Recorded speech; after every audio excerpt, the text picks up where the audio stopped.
Hello, universe. How are you?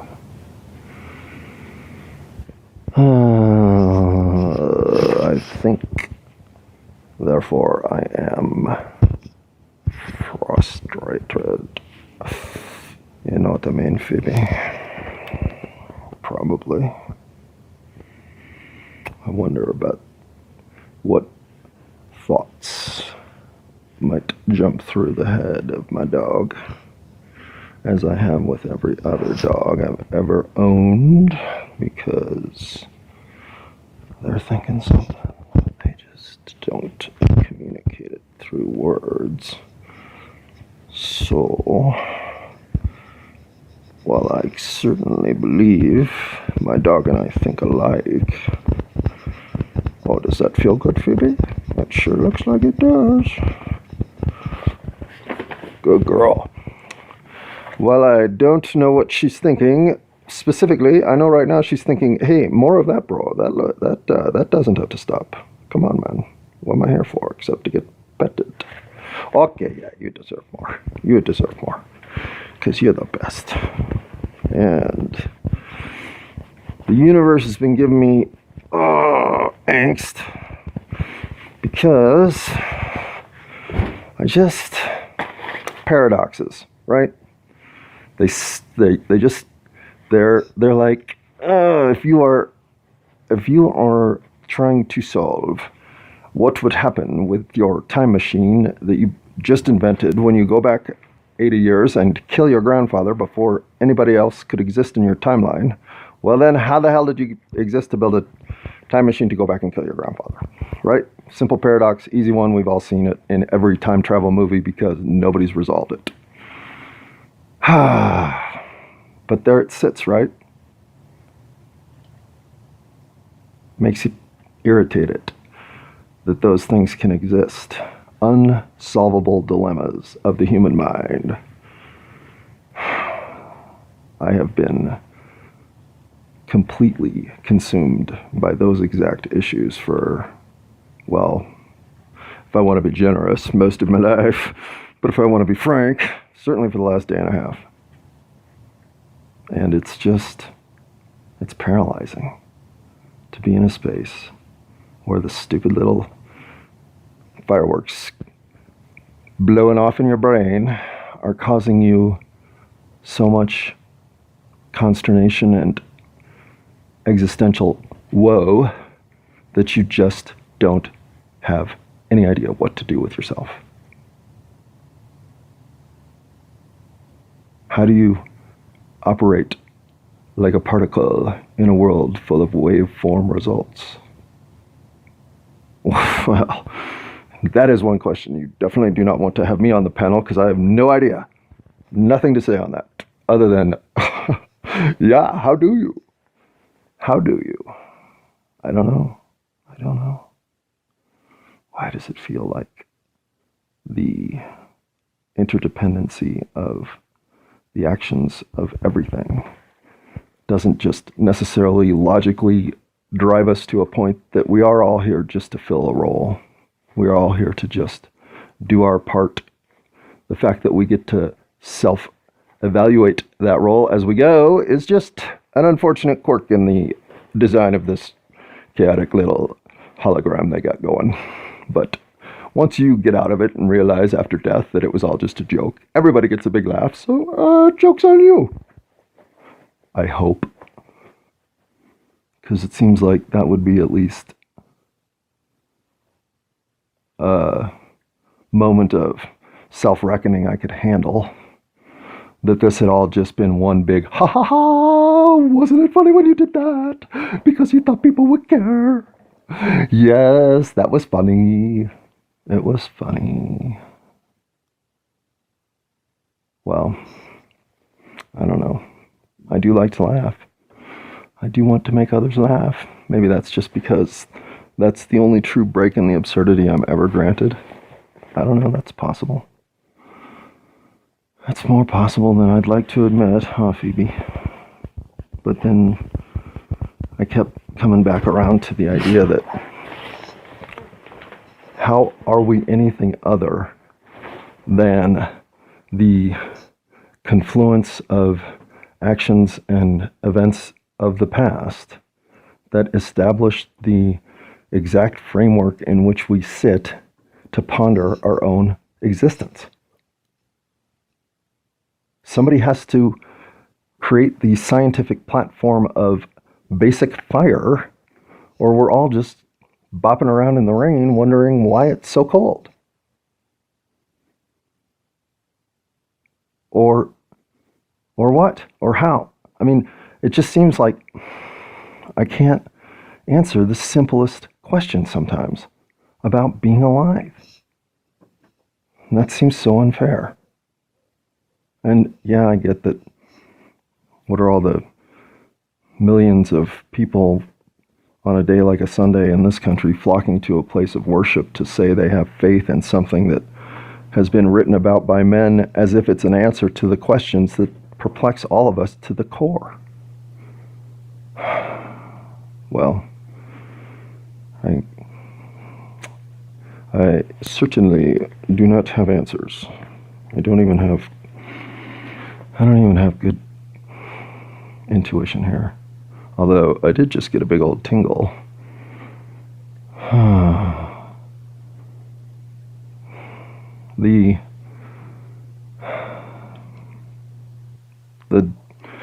The fact that we've lost trust in everything probably is, I say probably, because I can't commit to anything it seems like in the last day and a half when it comes to what I think, but I do believe that the erosion of trust among those sources, we had built a belief in trust for, I don't know, speaking poorly, I assume we'll be part of trying to work through why all the lies. I had to face this question personally in a way that didn't necessarily even resolve itself. I just woke up a truth teller somehow in some space where I had been a liar forever. Why? I do not know. I do not know. And it spooks me that I can have so much different mental inspiration for my next spoken word change fundamentally at its core. I no longer care to tell you the worst of me.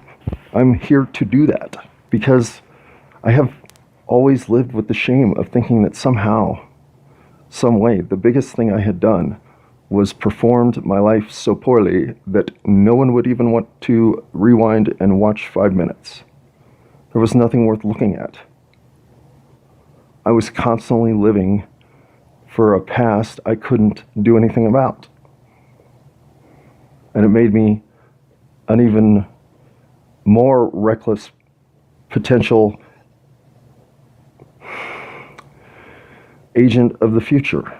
Because as you get spun up in your own angst of self-loathing, you can fall into a place that says, none of it matters. That's the only solution that can make sense of what I'm going through. None of it matters. Because I keep feeling like I'm getting closer and closer to doing something irrecoverable. And I do believe that that is what those stupid camelinuses slapped me up the head to teach me, was that that spiral of thought was the one that was killing my life. It is. It does kill your life. And yet, you can't find meaning unless you can find truth. There is no sense of meaning in a platform of false assumptions and false, misleading knowledge offerings, or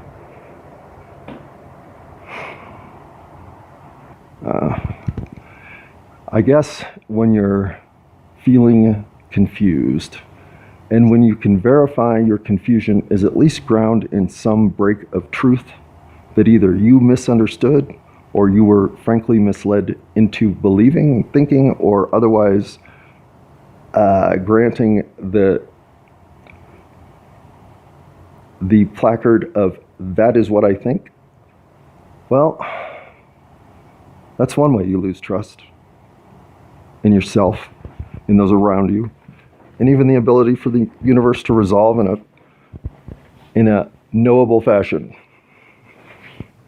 Perhaps that's the whole point of planet Earth, is wherever I really exist, I didn't understand the value of truth. And so they send you here in a mental projection to live out a 3D universe experience where truth will always be so elusive that you will come to say the only thing I ever want going forward as a living being is to know I live in a truthful reality on which I am given information that is consistent and is provable. Now, if you only get one wish, waking up every day feeling completely rested would be sweet, but I'm telling you, being able to trust that you have a truthful reality on which the information you give is objectively provably true in every instance, I guess that would be a wish, because I don't know if any ever human consciousness has had it, because we like to deceive, or at least we're such cowards we can't believe that we can tell the truth without it being somehow the moment at which everything tilted against us and, oh, they're burning me at the stake. I mean, we do that to each other, right? We do burn each other at the stake.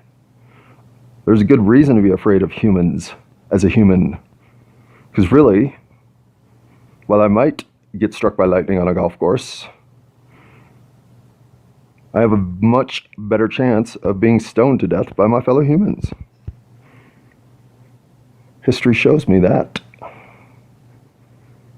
So, maybe that's why we're all prone to our insecurities, our fear of not being good enough, our sense of maybe I'm the problem, that we then use some sort of delusional, well, I'm not the problem, I'm the only one around here who has any sense. The world's insane, says everybody some point in their life, if not every minute of their life, as I have. But I don't think that. I just think sometimes I have to have that out, because if I am sane, everything else looks crazy. Except my dog.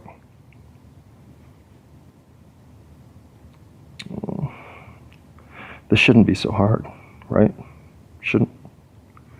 How can it be this hard to exist and feel like the reality on which every time I knock on wood, I have gotten that sound back, but every time I put out some sense of what I hope is truthful interpretation, I can't depend on any of it.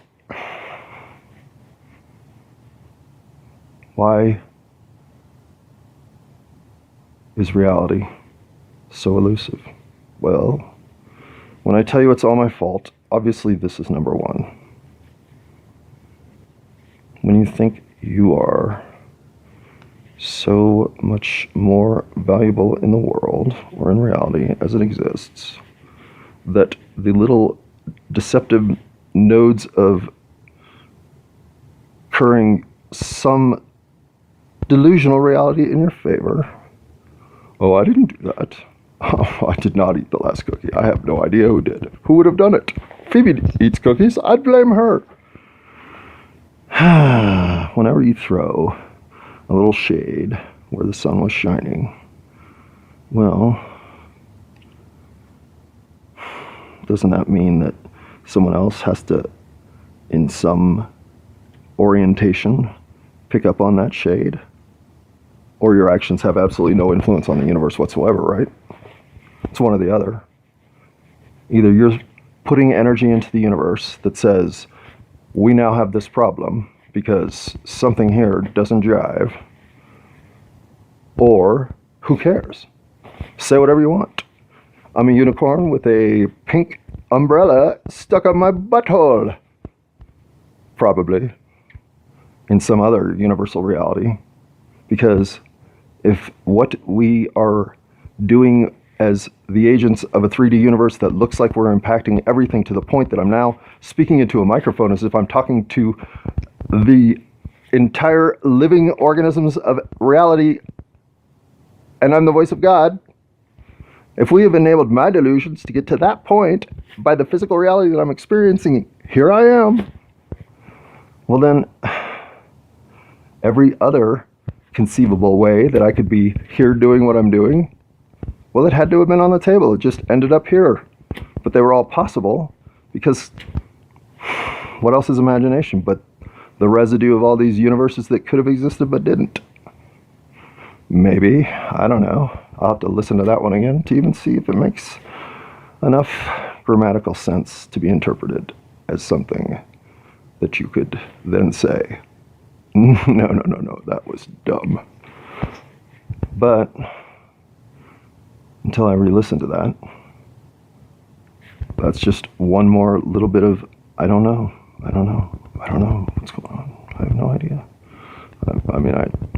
It seems like maybe that's just something I need to get over, is thinking that I have any right to know this little reality I've landed in, or someone dumped me in via their excretory waste, whatever it is that I'm here.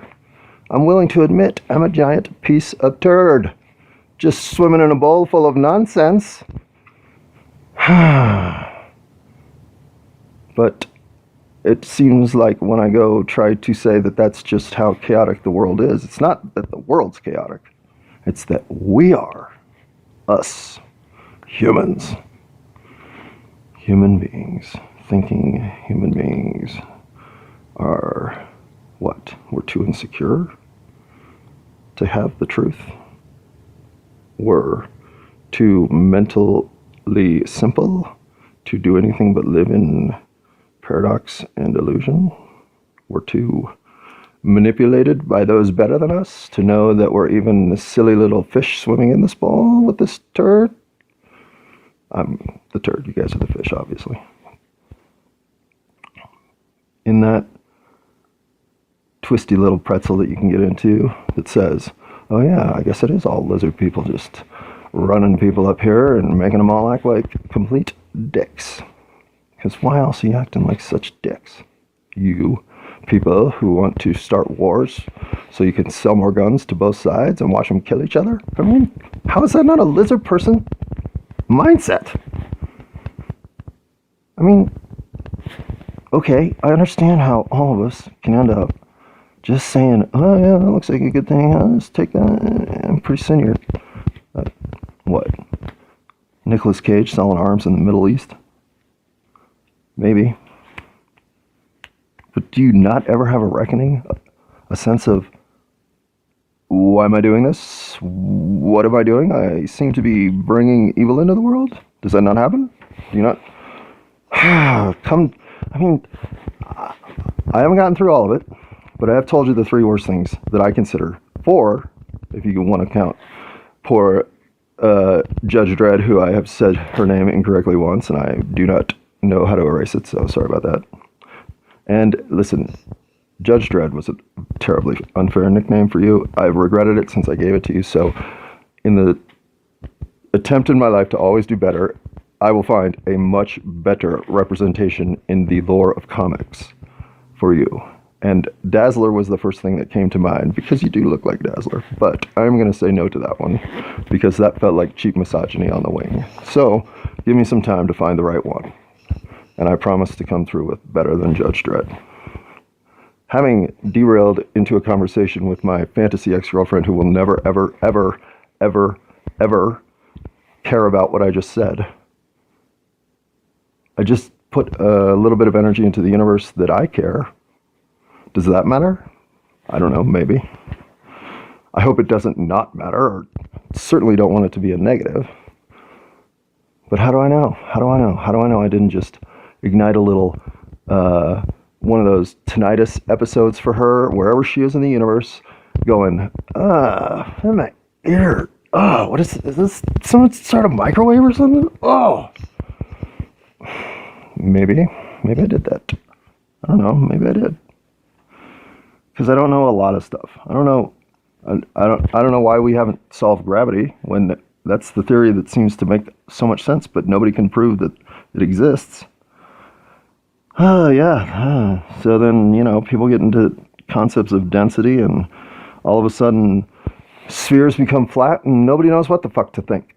And I'm not in any way saying that we don't have an obligation at all times as human beings to take this wonderful curiosity that we have and use some of that energy to fact check some of the stuff around us. I think that's healthy and productive inquisition for all civilizations.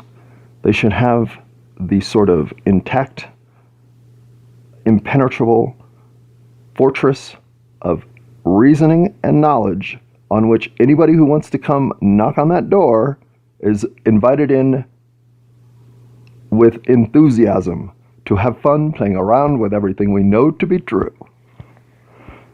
Now, do we have much of that? Because if we do, I want to know where it is. And don't tell me it's in physics. We've got two models that fundamentally are inconsistent, so you want to talk paradoxes? There you are. Let's go do some physics. Okay. Well, we definitely have biology figured out. Oh yeah, we definitely have biology figured out. Yep. All questions answered as to the origins of life. Darwin, or whoever that other dude was that went crazy. Well, he didn't go crazy. He lost all his money trying to solve the flat earth mystery. I can't remember his name. Sorry, dude. Because you probably had Charles Darwin read your book the year after you published it, and then for 3 years sat around compiling enough data and evidence to say, yeah, that guy had a good idea. He didn't know how to market himself. My brand is going to be huge. And Mr. Darwin was freaking right. So, his idea comes along, or whoever the other guy is. I mean, they're both British, I'm sure. For you conspiracy nuts, I'm sure there were Freemasons who were doing hand signs at every opportunity whenever they were carting around London and coincidentally wave collapsing in each other's time and space. But when they weren't doing that, they were coming up with the theory that, when you think about it, makes some sense. 4.5 billion years, and here we are. Yep. I mean, it's as good as, and then God said, get out of my garden and go have kids. That'll be the earth. Heaven and hell. I mean, and I'm not going to run down the mythological canon of everyone from the Navajo to the nonsensers like me. But we're all curious. What TF are we doing here? Why are you making me go through this?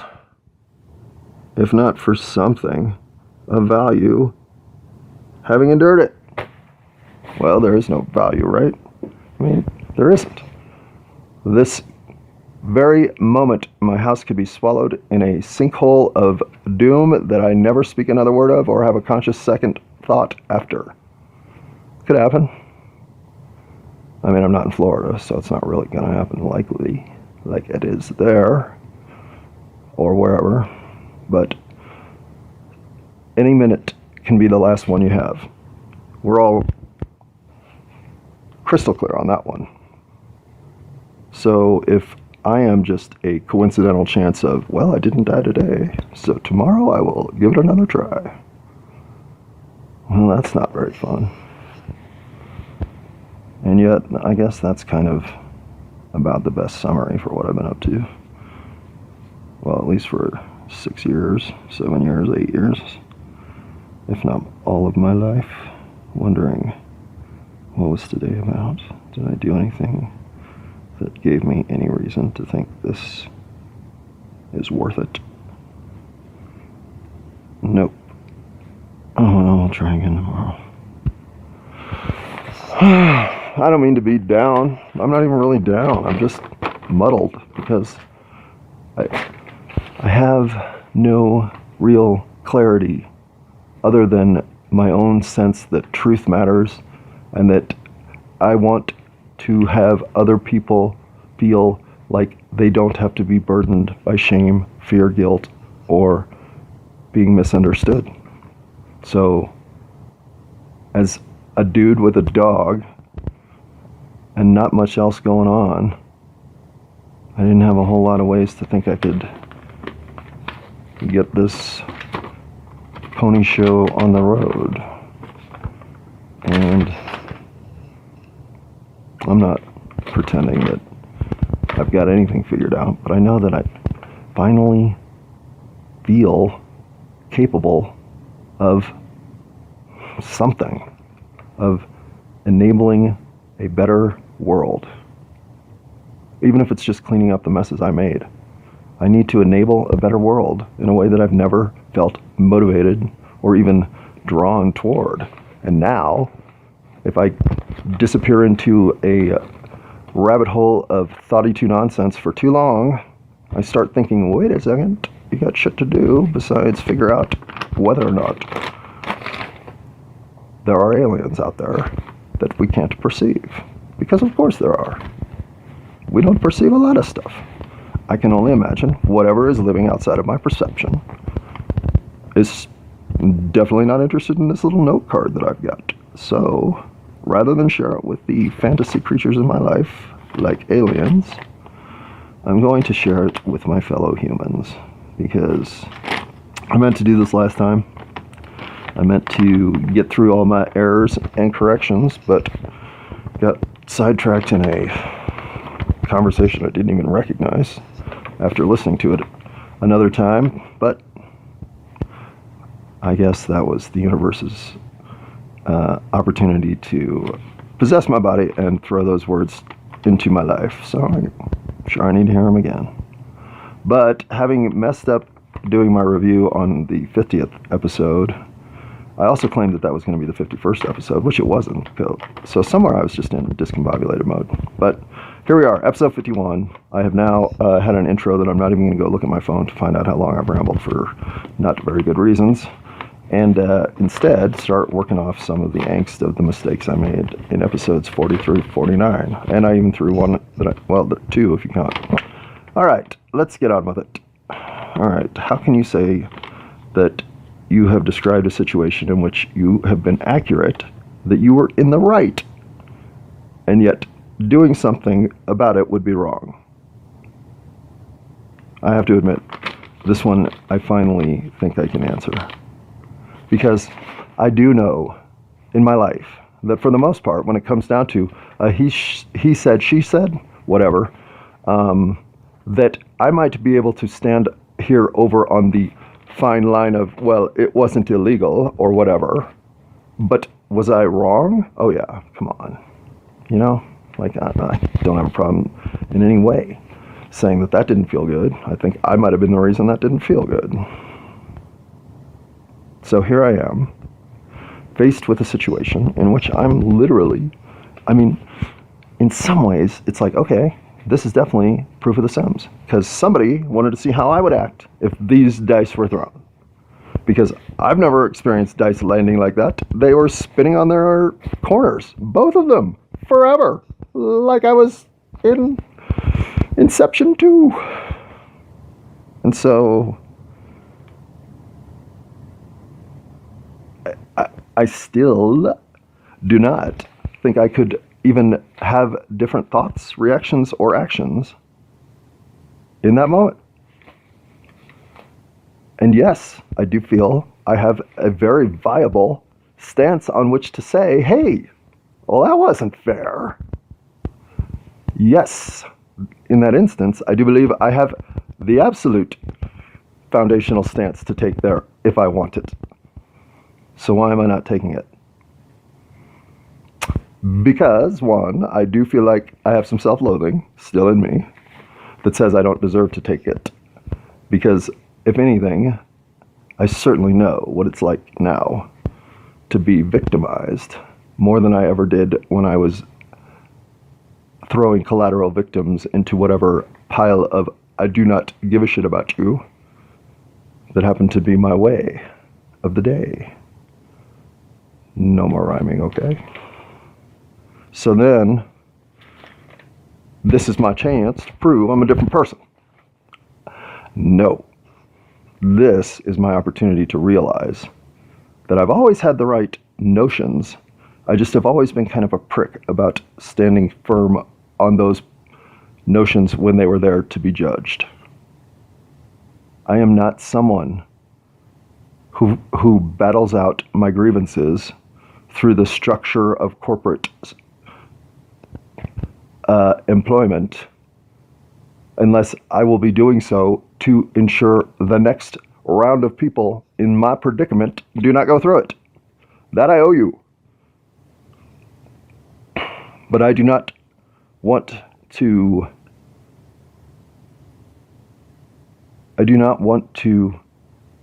fight to be in an environment that was draining my love for myself and my respect for my fellow peoples.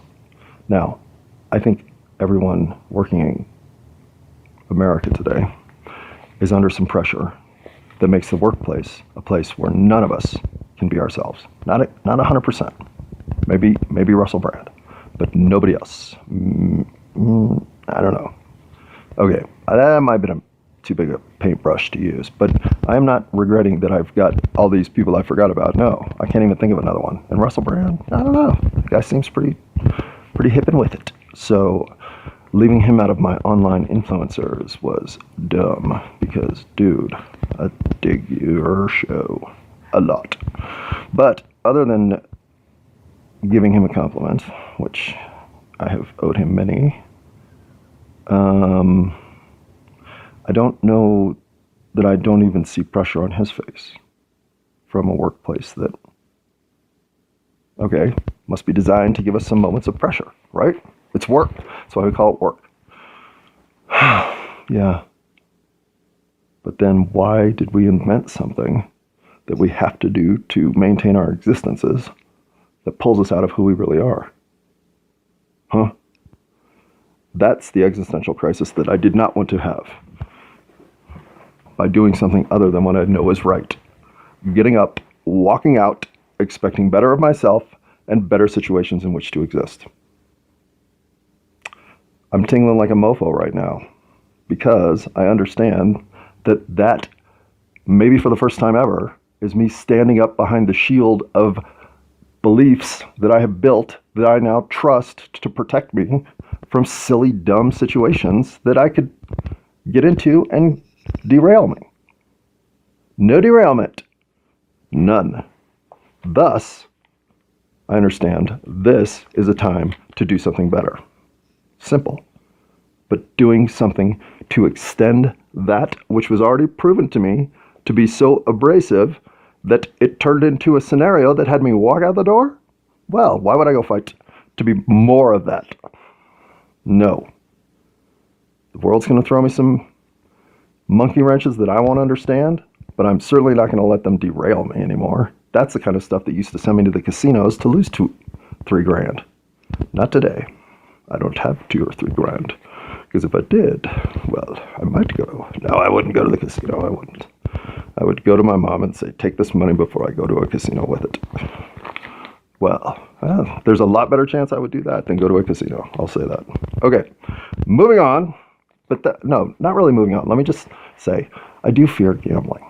I don't really fear drugs and alcohol and all that stuff anymore. Because they have physical effect on you, to be honest. Gambling, it doesn't. It takes away things that are already meaningless in this cosmic consequence anyway. But the thrill of the gamble, oh man, I gotta tell you, I recognize in myself that that's why I can't go into a casino, because boy do I love the thrill. Gotta find out why. That one I will never figure out, I don't think.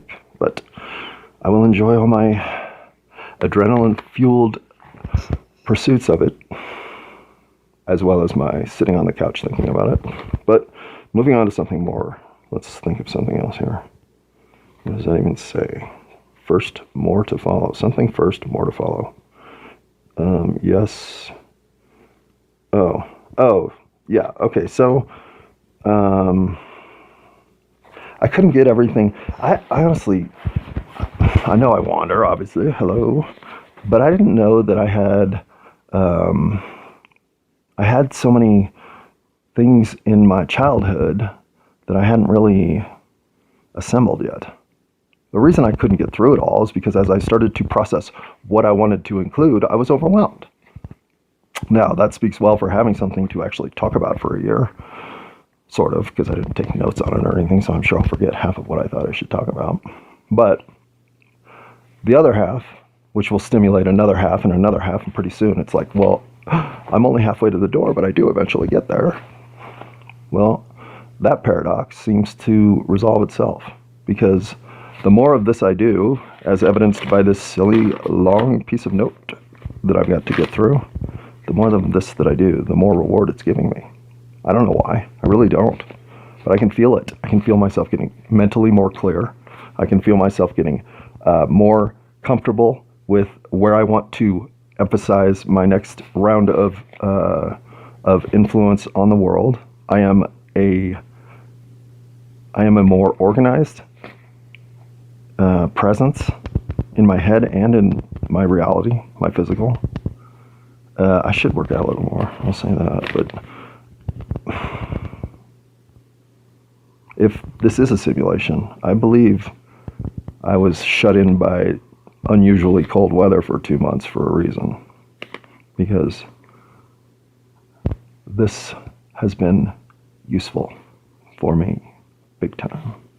So for that, I say I will get through all my childhood stories eventually, but it may take me the rest of the year. I'm going to stop telling myself that this needs to fit in like this because that's how episode TV works. We've done the first part. Now the second part's going to look like this because then we got to get to that fifth part. You know what that looks like. So should we even just rush let's skip 3 and 4, shouldn't we? What are 3 and 4? Does anybody even know? Have that even been addressed? No.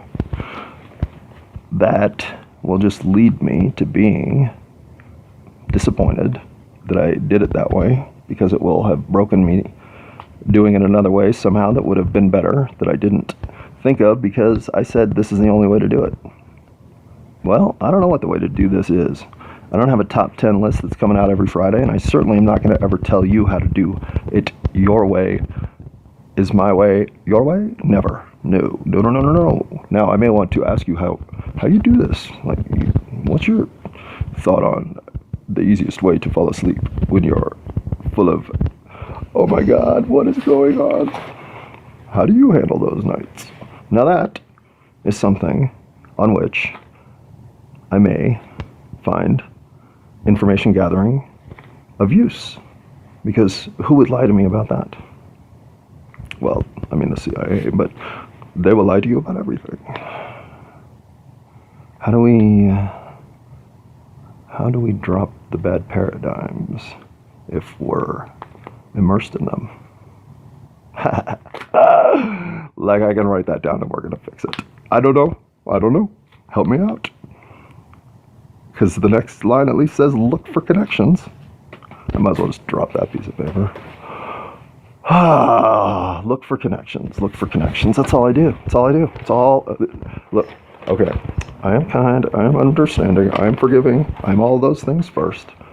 But what I'm doing as I am all those things is looking for connections. Just like Einstein. Something I'm missing. There's something I'm missing. Something. What am I missing? Well, I'm missing that connection that makes me feel like I understand all of you. Because I do not understand all of you at all. I don't understand you so much, I feel like I understand my dog who doesn't talk to me better.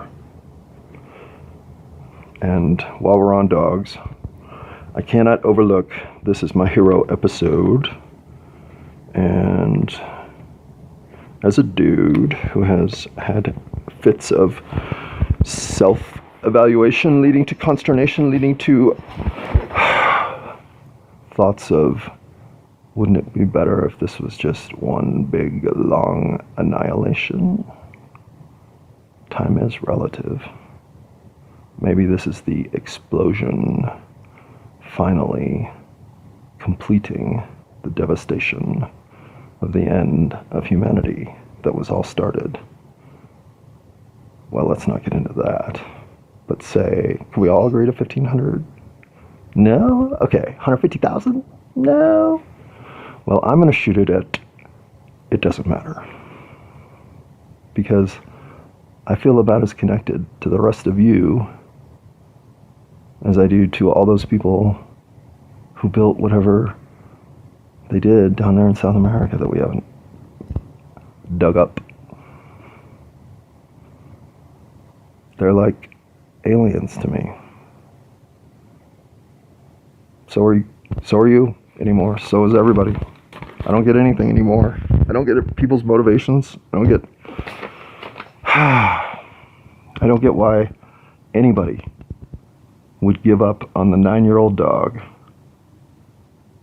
that was Naja, my little sweetie, my little awkward yellow lab mix with the big fatty sack on her side that was never a problem for her.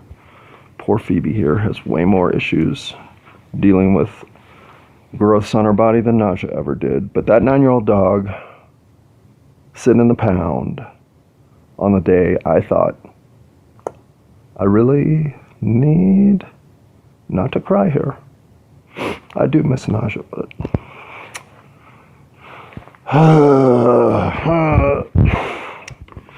she was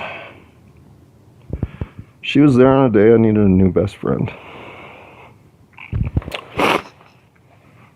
Yeah, I had fucked up. Well, at least I believe I had done enough right up to that point to finally cement the concept that I was the problem.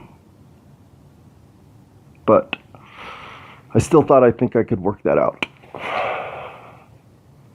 I hadn't lost all hope in myself yet, although identifying myself as the sort of swirling cyclone of energy that was always working against me was enough to certainly make other things certain, but it's most certain that I was certain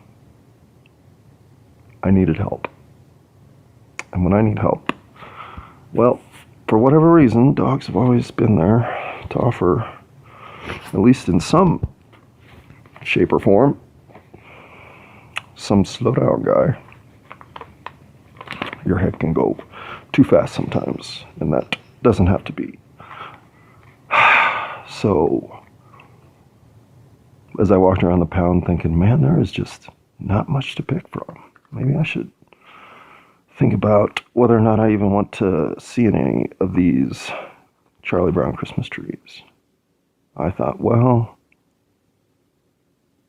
I'll trust my people at the desk because I knew I needed some help. So I'm gonna stop. I didn't know I was gonna get sad on this one. All right. I stopped it at 43:41. Then I got to watch 43:42, 43:43, 43:44. Maybe that'll take my mind off of how hard it is sometimes to think about what dogs did for me when I needed them the most. But I walked up to that desk and I said, hey, if you guys were gonna name one dog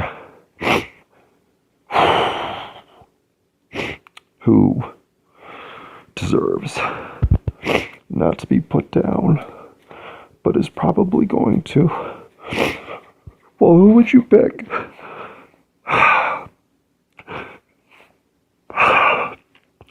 So they picked a dog I hadn't even thought of, and they all picked her. So I said, I'd like to meet that one. And hang on. I'm sorry. I think I haven't thought of Naja in a while. Obviously, I missed her on my list of dogs, so I think somewhere Naja lives in a part of my life that's still really painful. because I know by the time the nausea did have to go down, I wished I'd have been the one instead. I was so lost then. But as I'm sitting in that cubicle or whatever they bring the dogs into, I'm thinking, I'm 9 years old. Can I reconcile adopting a 9-year-old dog? And it wasn't, I just didn't, I didn't want her to die like next year. It hurts. I didn't know if I was ready for that hurt so quick. Well, I wasn't. I know that now, but thankfully I didn't have to worry about that, because she lasted 4 years. And were such great dog years. Every time I'd come into, I used to work from home a lot at that point, so I would shut myself in the office, and just because, she could get spooked and bark in a phone call, there was just enough, and she understood. She'd just hang out in another part of the house, and as soon as I'd open the door, though, and walk outside, and she knew I was done working. This is where I know dogs know shit that we don't even know we're advertising, because there'd be times when I would come out and say I had a 4:30 call. I'd come out at like 3:45 just to get a glass of water and tell her I only have one more thing to do, and then we can go play ball. And she'd be standing there in the living room with her stupid toy in her mouth, because that was her signal that she knew my day was over. It's time to go in the yard. Every other time, though, she wouldn't. And this happened twice that I can think of, and it might have happened other times I didn't notice, but there were 2 times when I'm like, no, I have a call, and it was canceled. And she did it one time that she was wrong, so I'm not giving her clairvoyance here. But I know 2 times she was right, in a pattern of behavior that was extremely predictable in every other instance. I'm sure by the time I am like, thank God I don't have to put that stupid headset on again, I'm wearing a different vibration that I have no problem believing dogs pick up on. They're as intuitive as it gets. My dog definitely knows the difference between a shower, I'm going out, you're staying home, and a shower, I feel like I might need a shower before someone knocks on that door and asks me if I want to buy magazines. So let's take care of that. Wait, what is this thing about? Are there, in fact, 3 different Kardashian girls? I believe there might be. Oh, nope, it's all the same one. Oh, I don't even know. Let's not get lost in that. I need a shower. So nausea, wherever you are, I know my mom would say you saved my life. And you may have. I won't deny it. But I certainly appreciated the 4 years we decided to hang out as roommates. They meant something to me because of you. So, you're definitely a hero. Or my heroine. Either way, I'm going to try to stop crying. But I'm not going to quit, because she deserves it. Oh, let's not drop my phone. Okay, I will go blow my nose, though, because that's gross. Sorry. Okay, I just reflexively flushed the toilet and threw that toilet paper down there. I feel bad about that. That's something I learned from you, old man. So that is a habit I thought I had broken, honestly. I must have been lost in emotion to have had that happen, but lost in emotion. 49 minutes, this says here, and if you think there is more coming of value that I haven't already said, there isn't. In fact, if you have listened to this on anything but double time, and even if you have, you should not listen to the rest of this now. I'm going to put this all down because I have to get it out. Episode 51 is going to turn into a huge one here, but that's fine for me. This is for me. If you are stumbling into the idiosyncrasies of my vocabulary and grammar, that is my mental thinking through what TF, well, we're all doing it. But you have a life that has a lot of value. And maybe you are literally just done finishing your 45-mile run and are going to now sit and eat bananas for 40 minutes and listen to the rest of this. I love you. That's the person who might make it through all the way. But the rest of you, you must think to yourself right now, am I wasting my time? Because you might be. I'm not, but you might be. Just a warning. And a moment to have a good thought of self-reflection so that I will stop crying thinking about my dog nausea. And I will thank people who I've never even thought to thank before, but boy, do you deserve it. Those 3 customer service clerks working at the Dumb Friends League on the day I walked in and thought, well, that's not much of a selection. Well, they gave me, as I've said, potentially a life-saving moment. So thank you. Okay. And that, I guess, is a perfect segue. Look at that. I never make perfect segues because I stumble. But I just rolled into the phrase, next is trajectory for good outcomes. There it is. Those people have been 3 individuals who, though I can even picture at least the dude's face, and one of the women is a little hazy to me, but she's there. And the other woman, honestly, I've forgotten all about you. I know you are a random woman of my past that mattered. So you didn't just go away, but I can't picture you. Like I can picture that guy who said immediately, nausea. Well, that was a trajectory for a good outcome. And I believe that by at least thinking through, can I do something about the stuff that I feel like I probably could have done better at in the moment? And then if there is something there to be said, yeah, that, go do it. And then, you know what? Feel a lot better about yourself. And then watch how that makes you have enough strength to go do the one that you thought you'd never be able to do. Like this. I can tell you with supreme confidence, and I have a level of that that is recognizably something to be cautious with, that not a single member of my family or anybody with whom I spent significant enough time to get to know me as a guy who had a little bit of a thing with lying about shit that he doesn't need to lie about. All those people knew me well enough to know that this is a bet they all would have lost. And I would have lost it. I would never have thought I was going to sit here rambling on about all the things that I did wrong. I'm a liar because of that fear of telling you all this crap. Well, where'd that go? Because that defined me enough that anybody who would ever listen to anything I have said up till this point will at least say, well, yeah, that's true. The rest of it's nonsense, who knows? But that is true. And the fact that I can make this change of what I consider personal value and growth and spiritual acknowledgement, maybe even, well, I mean, that's like Hollywood would dream of producing that script. So would I, honestly. So would anybody. So this is like a dream. Well, like I said, I'm not going to question it anymore. I am done trying to figure out all the motivations of everything on planet Earth, including every single one of you.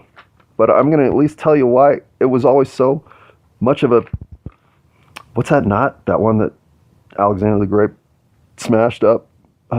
Gordian knot? I can't remember. Anyway, I don't care. Because I used to be one. I'm not one. Alexander the Great came and smashed me up too. Good for him. Alexander the Smasher. Greater Smasher. Well, he had a trajectory for good outcomes, and I believe that just checking in with how I could have done better, doing something about it if it's there to be had, and thinking about how next time, if facing that dilemma, remember the last time you wanted to do better here, and trying to do better the next time is what I've got. And I'm giving it up every moment of my life, the rest of my life. And I don't see how that isn't a trajectory for good outcomes for all of us. So I hope it is.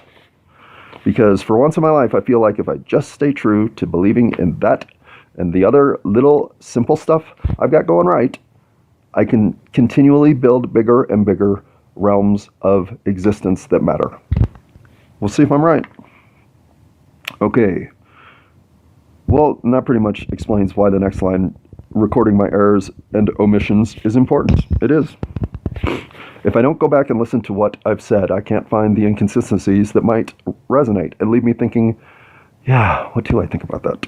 I better put that in the list of things that I'm clearly not sure I've got nailed down.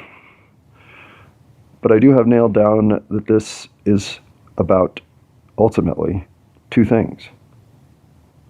I no longer fear being judged by my fellow humans to the point that I will reveal all of the you won't even believe the next thing stories I've got. As an example of number two, how much truth depends on us human beings believing it's upon all of us to embrace and recognize there is no other reality any of us want to be in. And it's a reality that all of us have to create together. So I certainly have not done my part. I am the guy who has to start with full disclosure so that you can believe that it's possible for anybody to come clean and still have enough perspective of life to not embrace what's here to be embraced. The reason I don't believe in punishment, even for the worst among us, is because I do believe in the greatest possible outcomes for all of us. And punishment isn't the greatest possible outcome unless it's counterbalanced by an enormous amount of justice served that cleanses my soul. But that doesn't cleanse my soul. That just makes me feel like the whole thing is sad. Well, it's sad that anybody is on planet Earth feeling like they fucked their life up. That's a sad situation. And I was in it. I know how sad it is. Y'all probably think that's what makes me cry. It doesn't. I don't cry tears of sadness. I cry tears of opportunities that I realize now how much I got out of them, but there was more to be had. It's not loss. It's not even regret. It's a connection to the gaps from greatness that exist because we impose less than greatness on all of us. And that does make me weep. So for that, I'm doing this. All truth, as starkly as I can present it, on every topic I can possibly think. I don't want to tell you that. I immediately add it to the list of things I have to admit. And I'm going to do that until I don't have anything else on the list. But that doesn't mean that I have the entire goddamn country behind me. God damn it. Like I said I did when I spoke for all of you about that frustration I have with whoever. Actually, there's someone who, I forgot, you're listening. Whoever's getting paid to listen. Hello. How's it going, bro? Yeah? Well, I may not have the entire goddamn country behind me, but I bet I have more people behind me than you have behind you. I don't have more skilled people behind me than you have you. You have all of them. I don't have more toys behind me to use to play around in this sandbox than you do. You have all of them. I do not have the access to real, actionable, situational intelligence that you have to proceed with my next step with the kind of tactical advantage that comes with it that you have. No, I don't have that. You can outsmart me with me looking so dumb. You might get some stain picking on me like that, because they might think he doesn't deserve to be picked on like that. Yeah, that's how tilted the field is against me, I know. But you know what I got? Nothing to lose. So, when you got nothing to lose, it's pretty easy to tell the truth. Now, I do believe the entire goddamn country thinks that we have gone too long without having a sense of what's true. So I'll speak for everybody on that, and that includes you, NSA spooker. Aren't you tired of the lies? Do you even have a navigable truth on which to put a flag? Is there even such a thing? Or do you just look at a swirling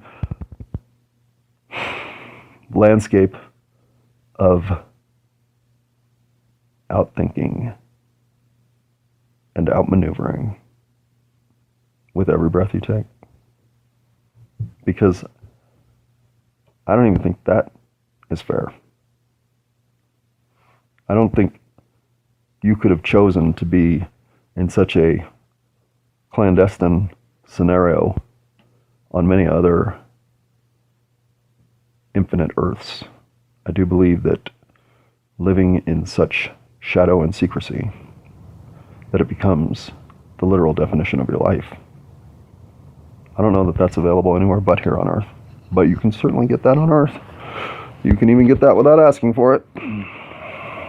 Questions galore. Yes, I have questions galore. I even have questions halore, what comes after H? I-alore, jalore, calore. Go through the alphabet. I got them all. I got every question that I don't have the answer for. Now, do I deserve all them answers? No, I can't even get them all. But there are questions I do have for which I do believe I, as a co-pilot on your plane of human experience, certainly have the right to ask. And in some cases, absolutely have the right to demand a frickin' answer.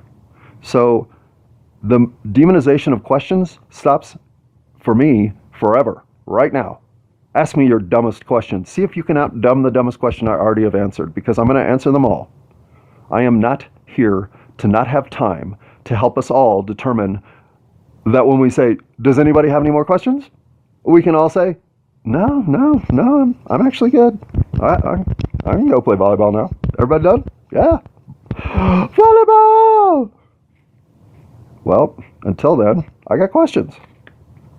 And yeah, maybe a break to play volleyball, but we got to go back in there and see if we can answer the rest of those questions. We didn't answer them. I even think I might have had one or two come up while this volleyball shit's going on. So, yeah, questions galore. Need I say more? I don't know why I wrote that. Oh, or do I? Wave collapsing, functioning miracles, clean my fridge. Okay.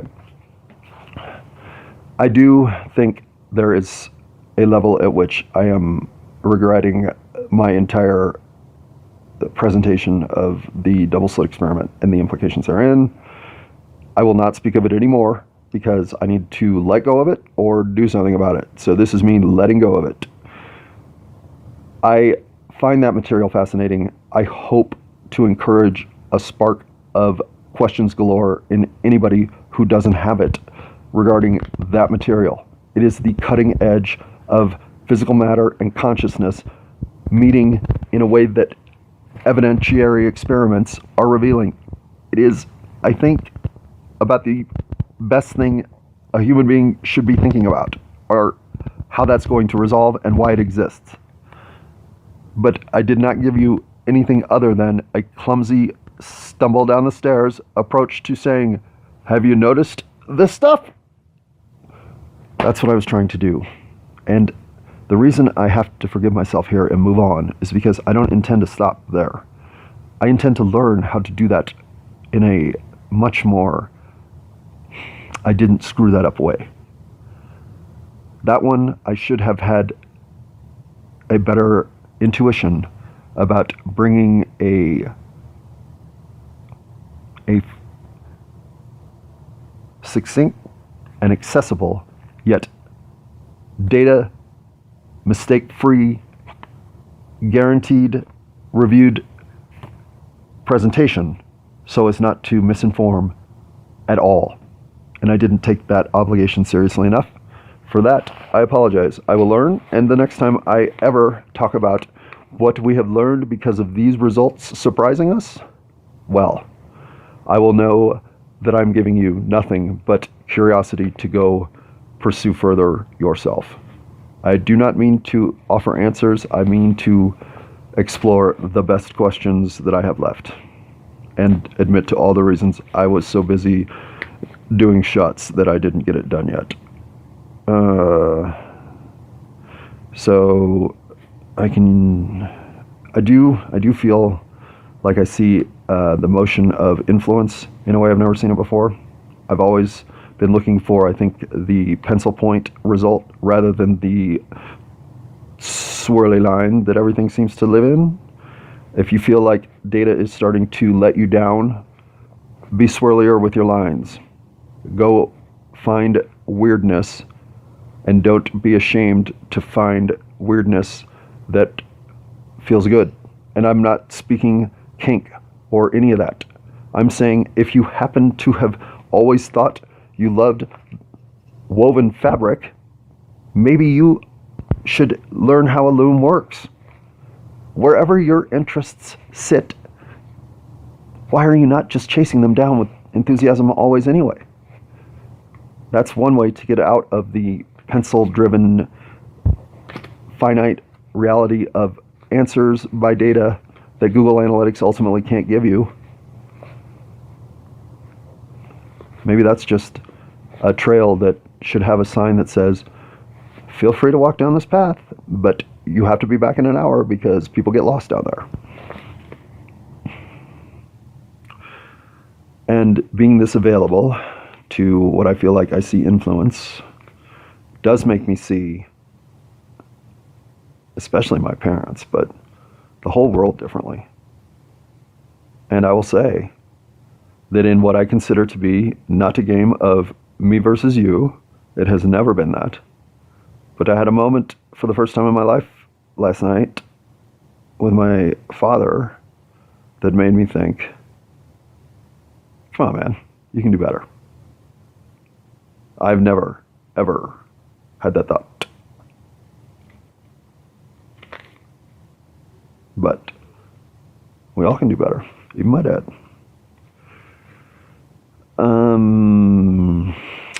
And as connected as I feel in seeing all that energy, I am left with two things. One, we have lost track of caring for each other. And two, it will all work out. So, as prone as I am to the most acute of existential dread, I don't have it. Even though I think I see more than ever how problematic we are being for each other. So, you want to talk about paradoxes? Welcome back to the conversation. Words that end in X are kick-ass anyway. Not just sex, lots of them. You are a fox. Oh, I did not mean that misogynistically. No, I did not. You are just a very attractive other person because of your mind and other things. Crying because I'm overwhelmed. Yes. On to the next one. Better with dogs. Yes. Look at this. We already answered some of these. Bueno. A cheap 3-3 trick. Huh. BB trick? Nope. Cheap Trick. The band? Never got into Cheap Trick. But I do know who they are, and I can appreciate one or two of the songs that I cannot name. But that's as far as it goes, so there's my Cheap Trick.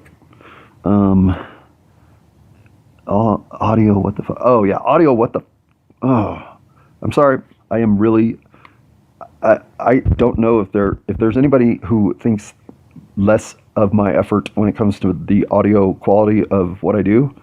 I can't imagine what grade you're giving me, because I think I've absolutely miserably collapsed all of my problem-solving abilities into one proof of, slow down, you don't even get your recordings to be listenable, so you aren't anything but a numbskull. Yep, I agree.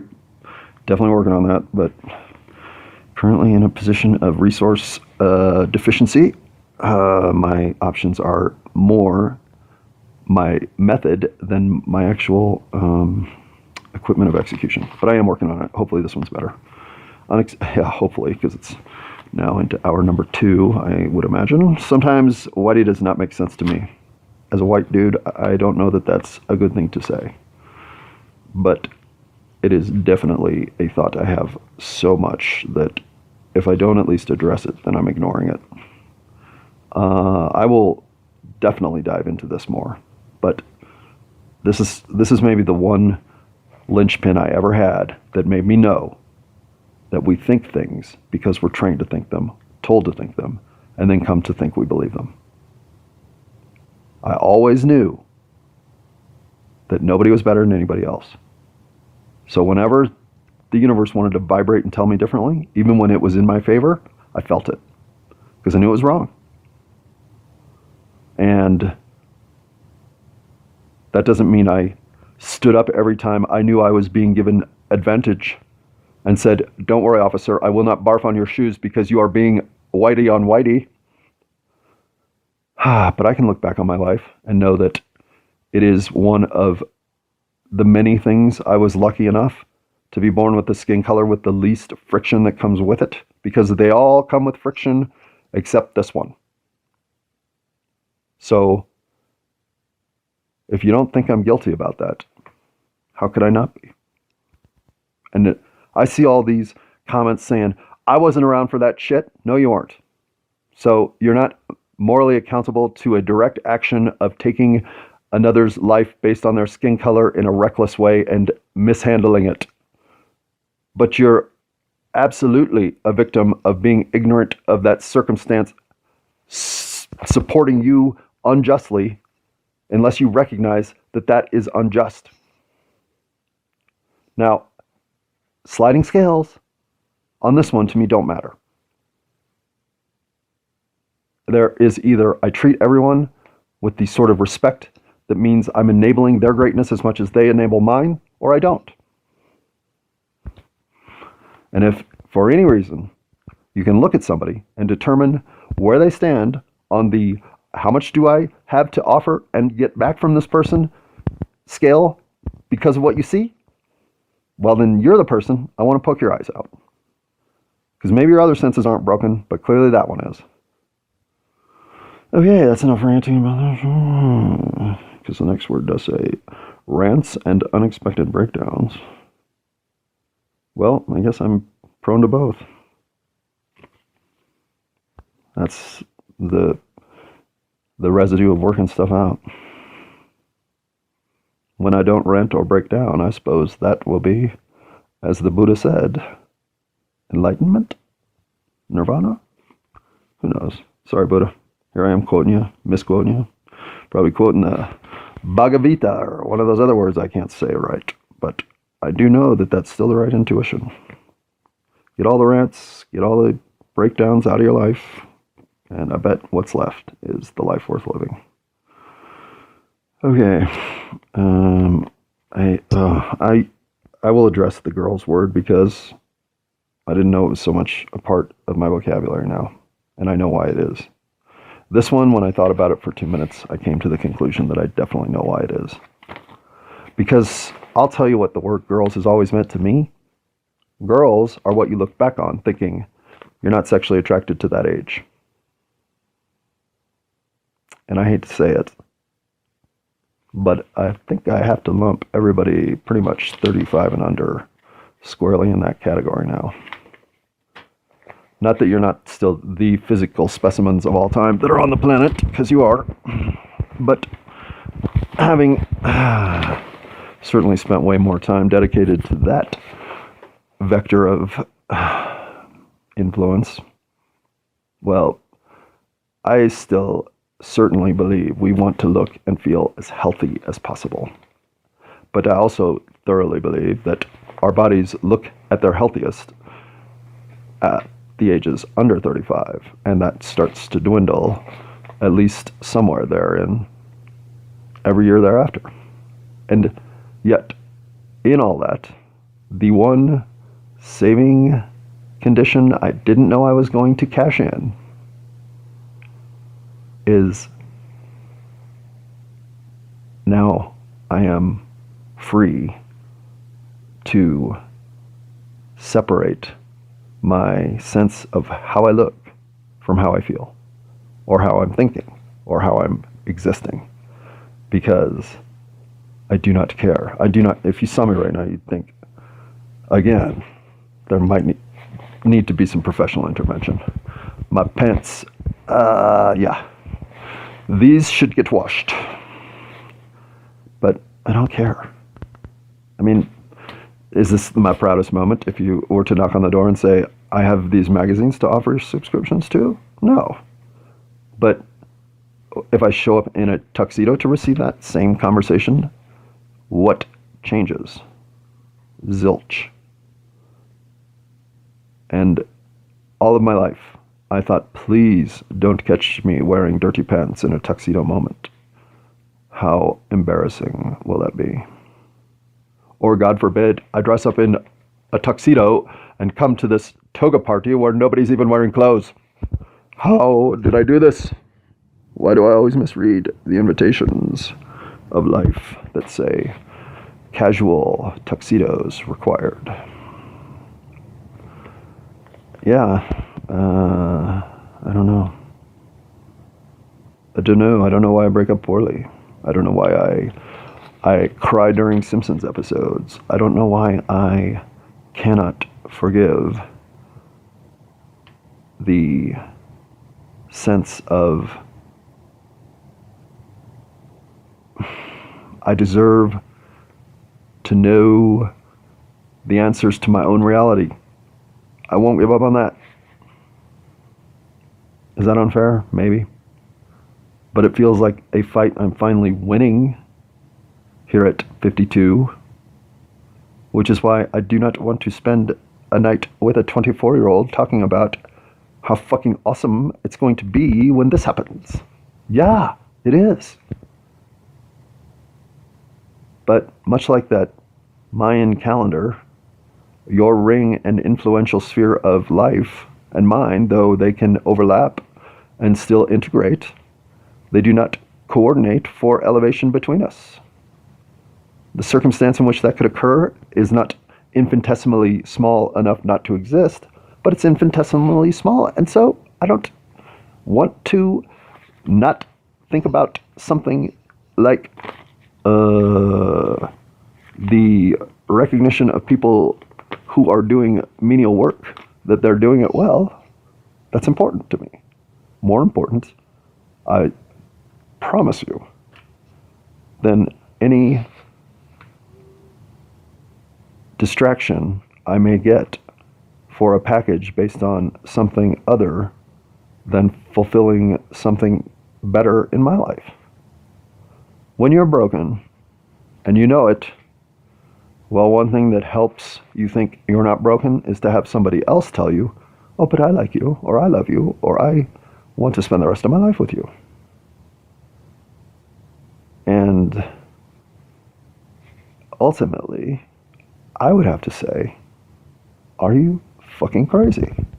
Come on, maybe a day or two, but the only one sentenced to the rest of their life with me is me. But the rest of my life will only be as great as I want it to be if I have a chance to interact with all of you. So I don't have to be defined by what I'm getting in a union with one other person, because that is not a paradigm I do well in at all. I just don't. And it broke me, because that was how the best of us live. So I must be not the best of us. Stupid brain doing stupid thinking to get me into stupid places where I think I'm the stupid problem. No, I'm not. But I'm allowing myself to think that my solutions to my brokenness are things that A, won't fix the problem, B, don't even address the problem, and C, are no longer even viable outlets. I don't need to be with anybody to feel fulfilled. I am fulfilled. I don't need to be without somebody to feel like I've got my space to think. I've got my space to think. I don't need to have kids to think my life will turn out with some sort of meaning and purpose, because they'll be here when I'm gone.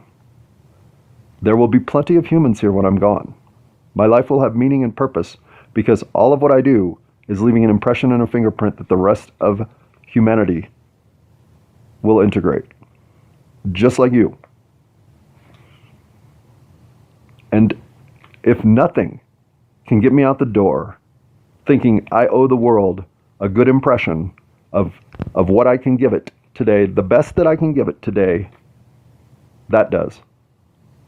Because somewhere 6,000 years down the line, when the echo of my actions have enough time to finally sync up with other actions to just provide enough tipping point to give somebody a push into something that needs to happen, that happens and is productive for everyone, I really do believe that my little tiny action, my little butterfly flap of the wings, has influence across all time and space. We're humans. We are the continual evolution of an organism that is now 7 billion units wide and continues to do fantastic, unimaginable things in a world of space-time. Now, I can feel like I don't matter because of that, or I can feel like everything I do has to be excellent to the potential in which I can deliver it at that moment to make that little 7 billion unit organism do the greatest things possible. And that obligation took me 52 years to finally sink in. And it feels like that's one of those places where I'm just cycling back to stuff I already knew, that this little reality wanted to talk me out of. But I said, no, you can't. I do believe being a good person has value. So I will stop calling college students at Harvard girls. They are young women to me now. They are women to everybody else. But they are not girls. Do not give yourself reasons to hate the universe. That's just a note to remind myself. Moving on. Preamble to the non-locality thing was my solution. That was the last note on that. Other concept about whether or not I should be doing things that are factually important when I live in a world full of gray. That is a very good question, and I think a criticism that I'm treating seriously. I sound like I'm telling women how the world of being a woman has made them think. That is about the most dude, you're a dude comment I've made yet. And I hate whenever I see myself speaking as if I know what the experience of another person who I have no idea what anybody else's experience is, even all you other white male Americans. I could be on this island of insanity by myself, but I can speak as a white male American because I have that experience. I do not have the right to tell women what it is like to suffer the constant messaging of our society that tells you you're not pretty enough, you're not good enough, you're not whatever enough. Men get the same messaging, they just don't get it in the same scale to be so directly unsure of themselves that way. In fact, when it comes to physical appearance, how many Danny DeVito women are making it in Hollywood? So if you don't think that guys know that in the long run, Stephen Hawking proves it's not about how we look physically or how much bang bang we inspire from the rest of us. No, men don't live with the burden of thinking we can't still persevere with our ideas of what we are here to accomplish, to do something of value with our lives. Do you know what kind of a gift that is compared to women who think somewhere this society leaves a little residue of, yeah, but you're a woman? Fuck, it does it everywhere. One thing I cannot say enough is bring on the matriarchy. But we live in a patriarchy. I'm well aware of it, and I do not like being presumptive about thinking that because I have currently all of the advantage, that advantage extends to knowing well, I'll tell you what it's like to be a woman. Will you? That's interesting. So I apologize to the entire better gender. Once again, I proved it. I do not know my... I quantified my past those aren't transgressions. My past liaisons, I'm not going further with that. That is not a train of thought that's good for me. So rather than saying I have any idea how many women I've ever had sexual congress with, I don't. I know it's over 50, and I'm guessing it's less than 100. That is good enough knowledge of that number for me. If you don't agree, I wonder why. Karmic rainbow. I use the word rainbow. I never mean to insinuate the symbolic reference to homosexuality it brings about. I just am clarifying that because I like rainbows, but I also like gay people, so I don't think of either one as being reflective of the other. I just think we're all rainbow, gay, happy people in life, and some of us do what we do behind closed doors differently than others. Go for it. I wasn't a ref. No, I wasn't. That's not ref. I don't know what that is. My piano bar story? Oh. Why do I want to relive? I called her first? Oh, yeah, I remember. Okay. Not only can I not reconcile how I acted that night. Like, and I keep thinking someday I'll wake up and I'll have full recollection of it all and think, ah! Like, this has to be one place my brain has said, oh my God, if you don't know you're bottoming out, you've literally fallen out of the bucket. We're just going to go ahead and put a wall here so you don't know it and tell you, stop it. Yeah. That's one of the last nights of alcohol. That might be the last night of alcohol I regret. So I didn't stop drinking very long thereafter, though it did take another year or two. And the next day, not having any recollection of how that night had gone, fully clothed in my bed, face down, don't know if I've moved since I collapsed here sleeping. I wake up and think, I don't know if I wished her a happy birthday. So I call this woman who I've had this blackout breakup experience with the night before and say, hey, I just woke up. Hope you're doing well. Hope I said happy birthday. Call me. Now, we have never spoken, obviously. But at least the world gave me a moment that I think, because I had no idea what had happened until 3-4 hours later in the day, when I had finally talked to some people who had called me to say, well, at least you're still alive, because you didn't get shot last night by somebody who justifiably could have shot you in the face and gotten away with it. What? I did what? Yeah, that's when I go, oh my God. And I called her today?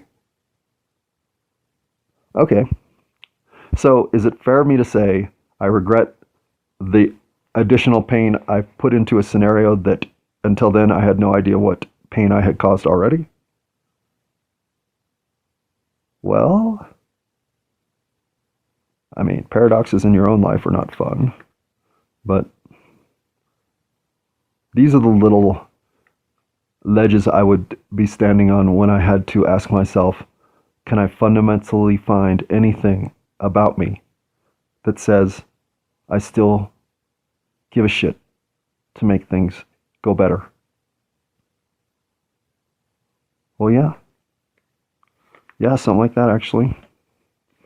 Makes me think at least I regretted that, because if I hadn't, well, then I might just jump right off this ledge.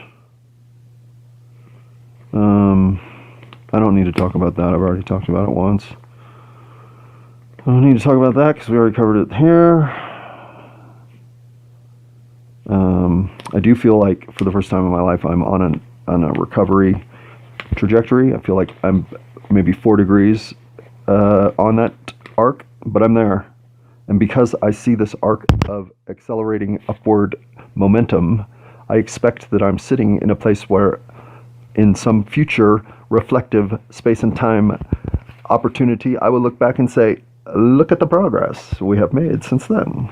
So I still am optimistic in every way, shape, or form, except when I'm not. But that is way better than I am mostly pessimistic in way, shape, or form, excluding the rare instances where that breaks down. I said that I tested the boundaries of sexuality one time. I did. I'll tell that story. It is one of my better stories, but I usually had to be drunk to tell it. So telling it sober is a new experience. But I'll tell it. Just not now.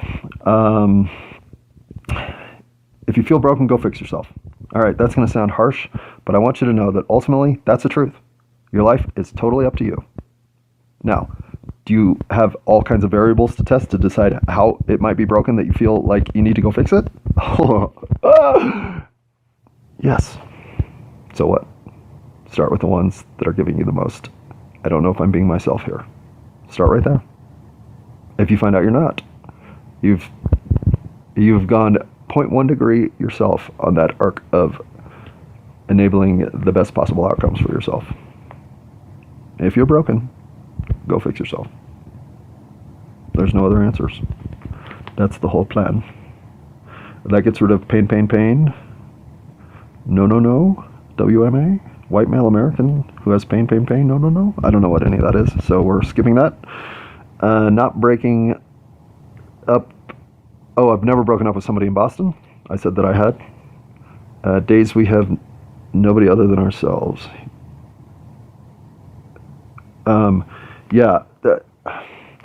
Okay, you can, when it comes right down to it, the only person you can count on in this life is yourself. Again, I believe that we are trained with that messaging, that it is in fact intuitively reinforced by the experiences we have in these individual bodies, but that it's all wrong. As a matter of fact, I try to make sure that I am 100% rethinking where I have had that thought. And in fact, most of the time, I want to go 180 degrees the other direction as a response. So when I start to think that I am only able to depend on myself, I need to go find somebody else to help do something so that there's some dependency that's building between us. And I'll remind myself, yeah, we all need help. And we all need it when we least expect it, and we all desperately don't want to pretend that that situation is true because we're so afraid that we might put our hand up and say, I'm drowning, and nobody will listen. Well, I will listen. I am here to help. And whenever I'm getting a little twisted in my own thong underwear, I realize going out and helping other people immediately untwists it. And I always sit more comfortably. So I would say, find your little trigger to get back to being who you really are, and make sure you have it ready to go whenever you need to pull that out of the toolbox, which for me, I never, ever don't have it on my person. Why would I put it in a box? I might need that thing, like, now. Here, give that thing to me. Give it to me. Recognition of people who are, quote-unquote, off. Yeah. I do have one regret from that day. I don't know if he was energetically vibrating so thoroughly that you couldn't miss it, or that I had some sensitivity to a dynamic between us that said explosive potential maximized like never before. The only regret I have about it is knowing that those influences were overwhelming. I should have expected that I was in a situation that either I am ready to bring out the guns or I need to leave the battlefield. Because what is normally a kiddie pool of 2 feet of water to splash around in is a tsunami, and I can see it. Next time, either brace for impact or evacuate. Trust my instinct. Next time, it's that alarming. And I can only regret that now, because in the moment I would never have had enough confidence to believe it. But it's starting to be reinforced to the point again where what does enough circumstantial evidence take to make you think now's the time to start putting some I trust those intuitions into effect. I'm there. And if anything tilted that day in my favor, that trust might have been it. Oh, and I didn't give the right recognition to the conspiracy guys. I called them something else. The conspiracy something. I don't even know. The conspiracy guys I believe 2 brothers and a friend, or somehow 3 dudes, sitting somewhere on the aisle that we call England over here, in some sort of accent that's close enough that we understand it, but it sounds funny. Those guys have gone on 6-hour-long diatribes into the world of conspiracy nonsense, and it is, if nothing else,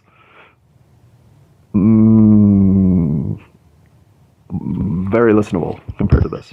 So, I like those guys. I don't agree with everything they say, obviously. I don't think they do.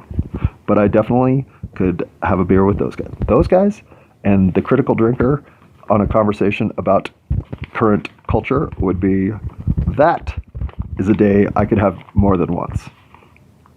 Because they are all sensational thinkers and fun conversationalists. Oh, heaven, that would be your name. Okay, no more singing, no more falsetto. We're kind of evolving. Yes, I gave us credit for kind of evolving. I'm kind of evolving when I say that having these smartphones in our pocket means that we don't have to anymore think, well, I'm pretty sure that that the woman who died of radiation did win the Nobel Prize. I can't think of her name, but we're going to call her Karen Sodenheim, because you don't know any. Well, yeah, now we do. We know that that's Madame Curie, Marie, right? I'm not positive, but I can be positive in a minute's notice. Well, I'm evolving, and I appreciate that. Maybe that's where some of my resurrection of truth came from, having the truth in my pocket at all times. Well, the truth as we know it. Nobody thinks they're being lied to. Yes. Why would you? Well, no, I don't know that I think that's true anymore. We do think we're being lied to. Why would we? Because we are. So I said that nobody wants to think they're being lied to would have been a better statement. Yeah, it would have. But when you live in a cynical reality where lies are everywhere, well, if you don't have your guard up thinking, am I being lied to? Well, I'm surprised, because I'm pretty sure that's the most generous mindset we can give up right now. I say I'm capable of the worst when it comes to corporate deviance. Well, yes, I do believe that, because that would be a blending of feeling privy to something special, which, I'm a sucker for, and being appreciated in a way by my superiors that notices my excellence. Oh my God. I mean, we could probably go on a date at this point, especially because it would also involve thinking that somehow, some way, I had access to a truth that I had always felt uncomfortably separated from. That inner knowledge of where we are afraid to be species-wide conscious of the knowledge therein. Why does any of that exist? I don't know. But since it does, well, if you're going to offer me a taste of that pie of top secret, I bet I could come to think, top secret's a good thing, but we need to have classified. We need to have majorly classified. We need to have so classified, not even I can see it. And then we need to have so classified, nobody's even thought of it yet. That's how classified this is. Yeah, we live in a world where I would have been a sucker for all of that. I know it. And I would be sitting here right now in my Lamborghini of, did I do the right thing, thinking I probably did. Well, I can weep for that guy a little bit, because he'd have been 179 degrees pointed in the wrong direction. All because he would have thought he was finally part of the club. Well, you know what? I don't even want to be part of any clubs anymore. I like being me. I like having what I am up to on my list of things to be doing at all times. I'm not wanting to not play with you guys, but I don't want to necessarily join a club where now I have to think this way, because that's how we all think here, and we're better than everybody else. Nah, I don't want anything to do with that club. Nope. So I had to get comfortable thinking, well, what if there are no clubs for me? What if I am this solo act who seems to keep dropping his pants at the wrong time? Well, I'll get over it. I can only do better. And since I finally understood what it meant to love myself, well, you know what? What am I going to give up on myself? It's crazy. That's truly crazy. Thoughts can be a prison of echoes. You were told to think. Yep. Lack of direct influence made them supernatural. Yeah, that was a reference to my dreams. I've wondered about that comment since I made it, where I say that my dreams used to feel more like I was watching a sci-fi movie, as it were, if they were sci-fi dreams, which I guess in some capacity they all are. But regardless of the true quantification of thematic dreaming, my dreams have had influence on my life in the last 5 years directly. And I think have moved my life forward. I hate to admit that I had to subconsciously come to some stark truth and then deliver it to myself by slapping myself upside the head as a camel in my dreams. But really, I don't care if that's what happened, because this progress to this moment of time has finally made me feel like I have a life I don't want you to take away right now. I got stuff I'm still doing that's going to give me even more meaning. Can I finish that before you give me that sickle? Yes, please. Has never been my response to people offering me additional life. Yes, please. So, I would give my dreams in a pie full of dreams, schizophrenia, and divine intervention. They all three have enough of a sway to make the panel on stage. They all deserve to stand there and explain how they were influential in me recovering a sense of purpose in my universe. So my dreams now are as much of a advisor in my life as I've got. As a matter of fact, I go to sleep sometimes hoping to gain some intelligence about my pretzels. When I wake up, that I'm only thinking I might even be able to reveal to myself in a dreaming state. Okay? Stop fighting what's working and start asking for more of it. Start giving your attention back. Oh, yeah, to you people who don't have enough time for questions, I told you, you know what? You start giving your attention back, you might see a better universe of questions coming at you. That sounded preachy. I don't mean to tell you how to live your life. I do not. I always say, live your life the way that it makes you feel like you are being yourself the most you can possibly think you can do it. That is something that is, by its very definition, me telling you I can't tell you how to live your life. So when I find myself telling you how to live your life, well, that seems like I should apologize. Okay, I've already explained that. I've never come up with the description of myself as a giant keg of TNT wearing running shoes. That's about right. I was looking to, if starting a fire that turned into a combustible explosion, I was ready to run away first. I do believe, I'll let that one sit there for a while, but I may have landed on one that's there for good. I say that was God's way of telling me not to be a stand-up. I don't believe in God. I am an atheist, if I have to quantify myself in some category. Again, I'm a child of the Force. I saw Star Wars at an influential time, and I do believe there is an energy force we are all cycling inside and out of with the rhythm that we create, and the better rhythm we create, the more that rhythm will echo back to us in a amplitude variable that our lives swell upward, not downward. But downward tugs are part of life. So I don't have any concept that you can rid yourself of those, but I do believe you can make your life feel like it's got purpose and destiny, and then work toward it. Then your headbanging doesn't feel like it's headbanging. It just feels like it's a temporary redirect of where you'll inevitably end up. I've never had that kind of thought about life, so I do think that way almost across everything I think now. And I believe that is a fundamental difference from how I used to think. We have nothing to fear from each other. I believe that. But I also know that in this current reality, we have everything to fear from each other. So that is a conundrum I'm working with. Tacticians, what can I do to get you out of that mode? Yes, if you are a tactician, I do believe you need to consider if your life is fulfilling as a tactician. My life wasn't at all.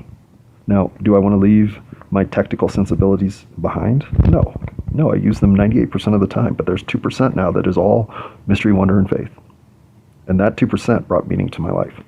And that 2% is growing. So I know that's the right slot to have opened up and said, I probably needed more of that. It was clear that I was overly tactical with my life, especially when it came to denying my emotional side. Okay, I'm going to run through the rest of these. I only have a few. I did all these, right? Yeah. Oh, God. Maybe not. It doesn't matter. Okay, is there anything here that's important? Because I don't really need to tell that my cat can get in some strange spaces. Yeah, I do need to tell that story. I said I wouldn't ever tell that story. I should, because that one's not very reflective on me in a way that's going to shine. But it's also a weird story, so not today. One thing can finish it off. Yep, I used to believe one thing could end everything. The cycles are infinite. You can't, one instance doesn't do anything. It just creates the next instance. That segmenting of moments of time as if they have value of significance beyond other moments of time. No, it's all swirly lines. Which is why I'm hoping that there wasn't some strategery, and instead it was just some dumbfuckery that got us into this conundrum. Because if it's dumbfuckery, well then that's just us being dumb fucks. If it's strategery,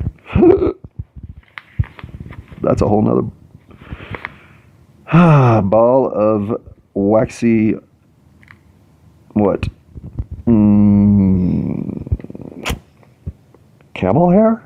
That's pretty coarse, right? It is when they slap you upside the head and their hand moves through your head, and then all of a sudden it's like, oh, that's what you meant. Okay. No. Oh, yeah. I need to talk more about the psychic projection. I can't even admit to myself without laughing how much sway that has turned out to have in my life, which of course can be premonition realized by having the premonition to then fall into realization for. I get it. But I also know that you can't tell me what touches the inside of my soul and makes me feel at peace with it. And there is some of that going on in that little domino design. It swirled back into my life in a way that I wouldn't have expected it to have had such great influence, and I don't deny it. In fact, I'm embracing it, but that doesn't mean that it doesn't leave me with a little bit of a, are you sure you want to embrace that? Okay, yeah, I can't. Attached to numbers, who cares about that one? Oh yeah, I left a bunch of jobs off my list when I said paper route was my best job. Not that I don't still think that, I do. But I loved my time at the wilderness school. That was the most meaningful time as getting paid for this person I ever found. I have enjoyed a lot of jobs. I loved being a bartender. I loved it, but I was a drunk. So there's some upside and downside looking back at that time. But I loved being a bartender. It was, if bartending came without me drinking, which I don't think it could, I would seriously go reconsider it. That's a terrific way to get through a day for me, is to have that kind of service and interaction with people. Loved it. And I speak of bringing children into the world as making binary copies. I did not want to sound, that was maybe insensitive, so I just want to say that. But I was just trying to be silly. And I do admire all of you parents. Oh God, do I feel like I didn't have a chance to succeed in that reality. So clearly you deserve all the thanks I can give you, even if I give you a nasty look in a restaurant because your 6-year-old is throwing peas at me. Well, next time I bet it won't be as nasty. Okay, Christmas Eve recording, it may not be noticeable because it's kind of not, but the episode 48 is a recording I did on Christmas Eve. I put that into this sequence for a checkpoint. I have one more that I'm going to use to see if what I thought was just the generic enthusiasm I was trying to create had been maintained to this point. I'm very pleased with how well that fits into what I'm doing, making me think that I have continued to do what I set out to do to this point so far very well. If that had disconnected, I would start to analyze how it did disconnect. But since it didn't, and since you might not have even noticed if you're listening to this stuff, well, that's a good sign for me. Okay. Do I need to go through anything that was in that episode? I do not think so. So we're going to let all that go, and I'll just say, well, this was a marathon, and I think it proves that one of us, and I am not telling you how to live your life, but one of us needs to work out more.